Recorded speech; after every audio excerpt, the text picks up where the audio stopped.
Hello everyone, you all are watching ISP simplified. और आज है हमारा day 10th of BPSC 69th and EPFO की जो डेली शेड्यूल चल रही है उसकी डे 10th है। तो बेसिकली आज हम लोग ईपीएफओ वाला पार्ट में एक टॉपिक करने वाले हैं। काफ़ी इंपॉर्टेंट टॉपिक है। यहाँ से आपको 10 से 12 क्वेश्चन ईजिली देखने को मिलेगा ईपीएफओ के पेपर में। यह पार्ट आप तभी पढ़िएगा जब आप ईपीएफओ की तैयारी कर रहे हो या फिर ईपीएफओ की फॉर्म डाल रखे हो, ठीक है। कोई ज़रूरत नहीं है अदरवाइज़ टाइम वेस्ट करने की। दूसरी बात यह है, मैंने इसकी नोट्स ऑलरेडी डाल रखी है। नोट्स बहुत ल्यूसिड फॉर्म में है, उसको बहुत ज़्यादा एक्सप्लेन नहीं किया गया है थ्योरेटिकल सेंस से, क्योंकि इसका रीज़न ये है क्योंकि इस पार्ट से सिर्फ और सिर्फ एमसीक्यू पूछता है ईपीएफओ के एग्जाम में। जहाँ सिर्फ एमसीक्यू पूछता है वहाँ कोई सेंस नहीं बनता कि आप उसके थ्योरेटिकल पार्ट को उसी 22 से 25 पेजेस की नोट्स को मैं चाहता तो 40 से 50 पेज में बना सकता था, लेकिन कोई वैल्यू नहीं है उसकी। तो वो नोट्स मैं डाल रखा हूँ। चैनल आपको पता ही है, आईएसपी सिंप्लीफाइड टेलीग्राम चैनल पे।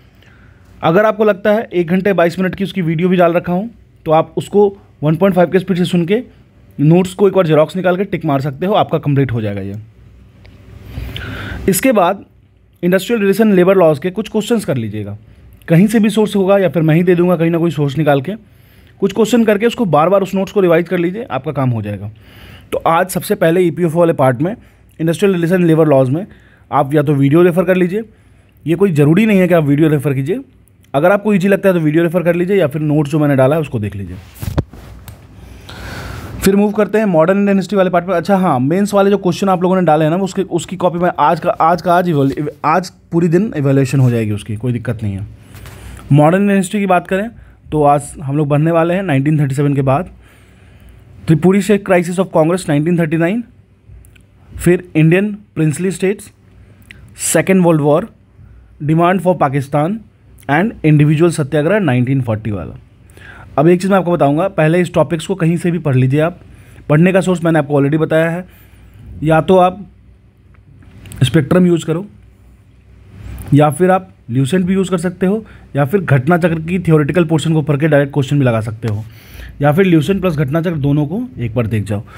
टॉपिक्स याद होने चाहिए, पॉइंट्स एंड फैक्ट्स आपके दिमाग में होने चाहिए, क्वेश्चन आपसे बनने चाहिए। फिर इंडियन पॉलिटी की तरफ मूव करते हैं।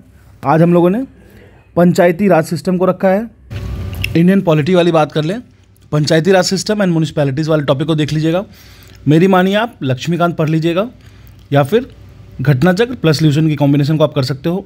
देखिए घटना चक्र तो लगाना ही लगाना है, क्वेश्चन लगाने से आपकी जो क्लैरिटी होती है वो क्लियर होती है। जैसे एग्जाम्पल देता हूँ, फंडामेंटल राइट्स वाले टॉपिक अगर आपको याद नहीं हो रहा है डिफरेंट आर्टिकल्स, तो आप क्वेश्चन लगाओ, क्वेश्चन के थ्रू ये वो ईजिली याद हो जाता है, ठीक है। फिर करंट अफेयर वाली पार्ट की बात कर लेते हैं। डेली एडिटोरियल तो करना ही करना है। देखिए मैंने आपको बताया ना, करंट डेली एडिटोरियल आप न्यूज़पेपर भी यूज़ कर सकते हो, ठीक है। आप पेपर डायरेक्टली पढ़ सकते हो, अगर आपको पढ़ने के बहुत शौकीन हो या फिर टाइम दे सकते हो तो आप न्यूज़पेपर रेफर कर सकते हो इसके लिए, द हिंदू और इंडियन एक्सप्रेस, या फिर डेली एडिटोरियल वाली सेगमेंट जो बायजूस आईएएस या फिर ओनली आईएएस पे चलती है वो देख सकते हो। ओनली आईएएस वाला ज़्यादा अच्छा पढ़ाते हैं सर, मतलब मुझे सही लगते थे, स्टार्टिंग में मैंने उसको बहुत यूज़ किया है। और अब लास्ट के टॉपिक में जो हम लोगों ने सीसेट का रखा है उसमें एलसीएम एनएससीएफ वाले टॉपिक को कर लीजिएगा। एलसीएम एनएससीएफ टॉपिक करने के बाद आप क्वेश्चंस लगा सकते हो एसएससी, सीजीएल, टीयर 2 के एग्ज़ाम की, या टीयर 1 की भी लगा लेना, कोई दिक्कत नहीं है। तो ये हमारा आज का प्रीलिम्स का शेड्यूल कंप्लीट। कल हम लोगों ने मेंस का क्वेश्चन दिया था, आज मैं उसको इवैल्यूएट करूँगा। आप लोग भी पीयर टू पीयर इवैल्यूएट कीजिए, आपस में एक दूसरे की कॉपी देखिए और थोड़ा सा उनको सजेशन देने की कोशिश कीजिए। देखिए शेयर करने से, आप कॉपी देखने से ना आपकी नॉलेज और वाइडन होगी, कोई नैरोअर नहीं होगा। आप प्लीज़ इन्वॉल्व होइए पीयर टू पीयर। मैं तो करूँगा ही करूँगा, लेकिन आप भी इन्वॉल्व होइए उसमें, ठीक है। इससे मेरी थोड़ी सी जो प्रेशर होती है वो कम होगी और आपको भी बेनिफिट होगा। डेफिनेटली मैं जब आंसर रीड करता हूँ तो मुझे बहुत फ़ायदा होता है। आप भी अगर रीड करोगे, कुछ सजेशंस दोगे तो या कुछ सीखोगे तो बहुत ज़्यादा फायदा होने वाला है, ठीक है। ये था हमारा बीपीएससी 69 प्लस ईपीएफओ का डेली शेड्यूल।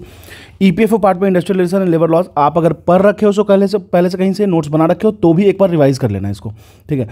मैंने जो डाला है वीडियो 1.5 घंटे के आसपास का वीडियो है, उसको 1.5 की स्पीड से सुन सकते हो या फिर नोट से डायरेक्टली रेफर करके पढ़ सकते हो, ठीक है। तो ये हमारे आज का शेड्यूल है। आज का शेड्यूल अच्छे से फॉलो कीजिए और प्लीज़ कमेंट सेक्शन में बताइए कि अगर आप इसको फॉलो कर रहे हो तो आप इसको फॉलो कर भी रहे हो, कर पा रहे हो कि नहीं कर पा रहे हो, तो फिर उसके बारे में आगे डिस्कस होगी। Thank you.